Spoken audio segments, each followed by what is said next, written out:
Welcome back to Muscle in the Morning. I'm Dave Palumbo, and today is Friday, April 4th, 2018. And let's find out what's going on in the world of bodybuilding and fitness. To paraphrase hip icon and business mogul P. Diddy, the difference between us and them is that we're us, they're them.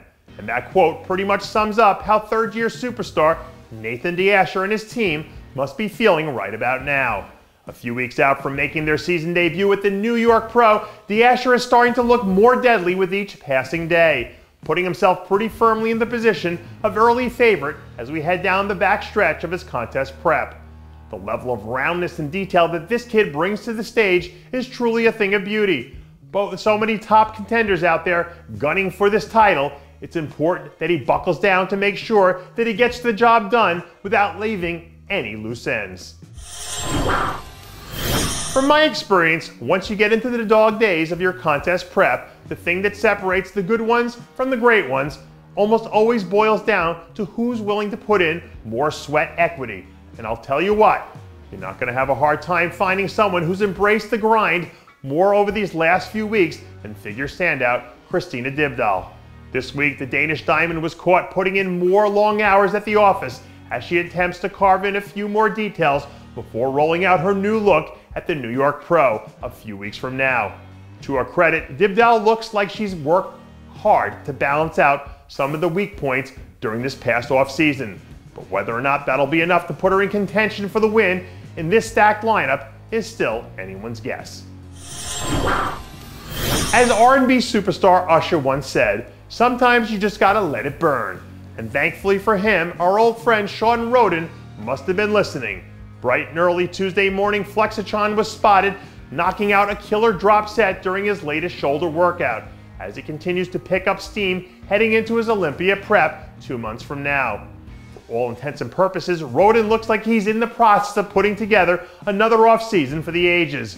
But we all know that the real test doesn't come until it's Olympia time, when he finds himself up there on stage standing shoulder to shoulder with the Phil Heaths and William Bonac's of the world, battling it out for a spot in the top 3. In all my years on this planet, I still have yet to meet the person who didn't have to suffer to achieve their goals, either personally or professionally. And if there's one guy who knows what it's like to suffer, it's got to be longtime veteran Haneya Yamagishi. Yesterday, Hide was spotted gutting his way through another soul-crushing leg day alongside longtime friend and coach Milos Sharshev, where he was hammering out sets of super slow hack squats so heavy it would have crushed most of us mere mortals. It's been great to see Hide back out there getting after it again this year after coming off his long and unexpected sabbatical, because a 100% locked and loaded Hide Yamagishi is just another guy who could add to the mayhem that's shaping up now in the second half of the season. Supposedly good things come to those who wait, but then again, I guess good things can also come to those who pack on 20 pounds of solid muscle a year after earning their pro card. This week we managed to get our hands on some new photos of 212 rookie powerhouse Justin Randall, who's now just over 2 weeks out from making his pro debut. Randall has been training like an absolute beast since he won his pro card in the lightweight class at the NPC Nationals last year. But even at a sharp 185 pounds, Randall still might have a hard time handling some of these monsters at the top of the division. But with the tools he's got to work with, I can see him being competitive at any given show as long as he brings the ridiculous conditioning to the stage. And that does it for yet another edition of Muscle in the Morning. I'm Dave Palumbo, reminding you to always be true to your passions, and make sure to follow us on Facebook, Twitter, and Instagram.